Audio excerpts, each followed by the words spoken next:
Hello les amis, bienvenue dans cette nouvelle vidéo. Nous allons voir aujourd'hui les widgets sur Flutter. Alors dans les précédentes vidéos, nous avions vu les différents design systems ici qui existaient sur Flutter.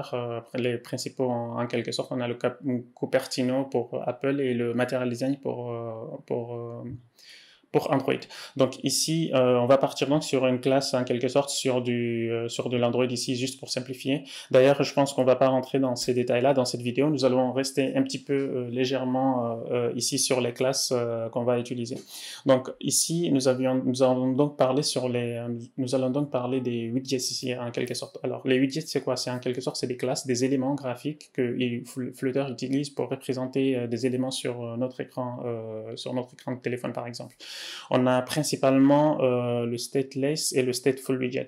Alors le stateless, comme son nom l'indique, n'a pas d'état et c'est lorsqu'on a une donnée statique qu'on veut juste représenter et par exemple cette donnée-là, elle peut avoir aussi, ça n'empêche pas d'avoir des fils qui peuvent avoir des données dynamiques, par exemple des stateful, mais par contre la classe parente ici, elle a juste besoin ici d'une représentation statique, elle ne bouge pas. Donc c'est ce qu'on a utilisé par exemple sur l'entrée ici de l'application. Donc cette partie-là de l'écran, en quelque sorte, la façon de démarrer ici l'écran, on n'a pas besoin qu'elle change par exemple, mais par contre lorsqu'on démarre l'application, on a besoin par exemple de réagir sur le bouton et sur le texte ici, donc c'est à ce moment-là qu'on utilise donc le stateful. Donc le stateless en quelque sorte, il permet juste de représenter un élément graphique qui n'a pas besoin de changer, il va être appelé une fois et il récupère une donnée et elle ne fera que afficher cette donnée-là et ce sera tout. Elle n'aura pas besoin de changer son état en interne et de traquer ces changements de l'état. Donc c'est un widget beaucoup plus performant que le stateful, donc il faut faire attention lorsqu'on utilise, à quel moment l'utiliser ou pas. Donc on a fait un petit peu le tour sur le stateless, on va revenir maintenant sur le stateful. En quelque sorte, le stateful ici, c'est aussi une classe qu'on utilise pour représenter une donnée, c'est un peu comme le stateless. Par contre, celui-là, il a une donnée, il a un state, en fait, un état, en fait, qu'il traque les changements et en fonction de ces changements-là, on arrive à affecter les éléments graphiques de notre application.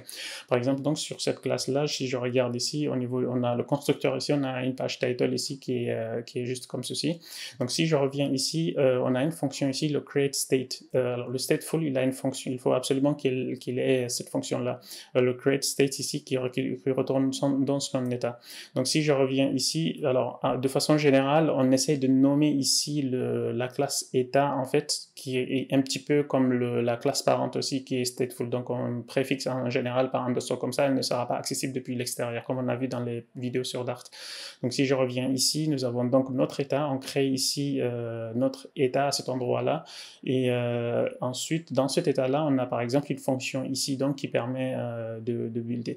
Alors dans ces deux fonctions, dans ces deux classes-là maintenant, de stateful et de stateless, on a toujours, et l'état plutôt du stateful, on a toujours une méthode build ici qui permet donc de représenter ici à chaque fois qu'il y a des changements à chaque fois qu'on a besoin de changer ici ou de réactualiser la page, Flutter va utiliser pour rebuilder ce composant-là.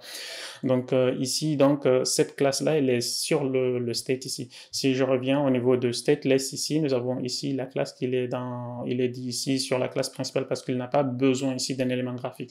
Par contre, celui-là, il a la classe, il a la méthode lorsque, dans l'état plutôt, lorsqu'il y a changement, donc on puisse rapidement faire le build à cet endroit-là. Et donc je vais revenir ici, de façon générale, tous les classes en quelque sorte qui ont besoin d'être affichés sur l'écran de notre téléphone, ils doivent hériter presque du même parent, qu'on appelle le widget. Si je reviens ici sur la classe parent de celui-là, il hérite ici de widget ici. On verra plus tard si on souhaite customiser cette partie-là ou pas.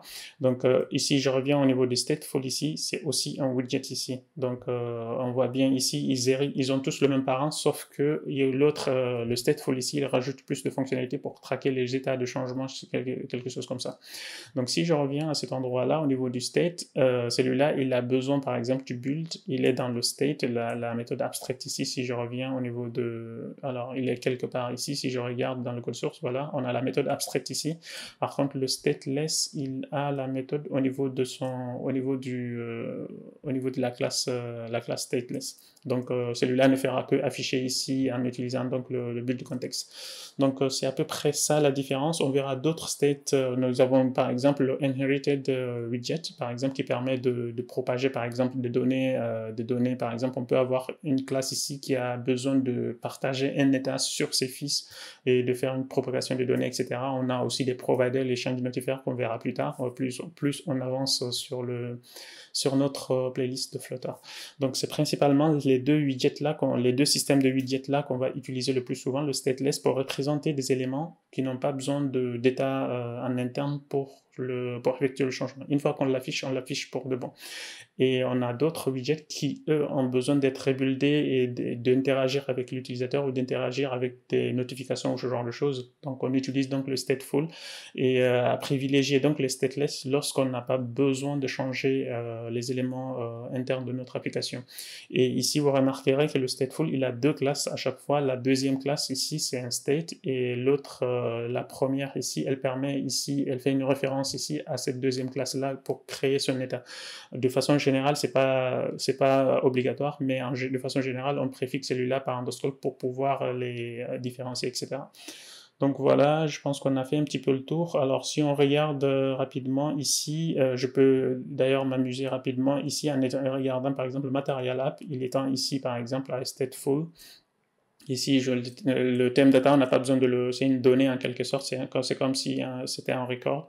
Par exemple, le stateful ici, si je reviens au niveau du scaffold ici, par exemple, celui-là, on voit bien que c'est stateful. Et le app bar, c'est celui-là, c'est ce qu'on a ici à cet endroit-là. Donc, si le app bar, si je viens sur le app bar ici, on voit que il est également en stateful. Et le center également, il est étant de aligne, donc ça va un petit peu de loin, mais bon, on voit bien qu'il étend aussi de widget. Donc c'est ça en quelque sorte, tous les éléments graphiques qu'on va utiliser, presque tous les widgets, ils étendent en fait de cette classe-là widget, et c'est ce qu'on dit de façon générale sur Flutter, tout est widget. Donc on se retrouve donc à la prochaine pour explorer le monde de widgets. Voilà. Ciao.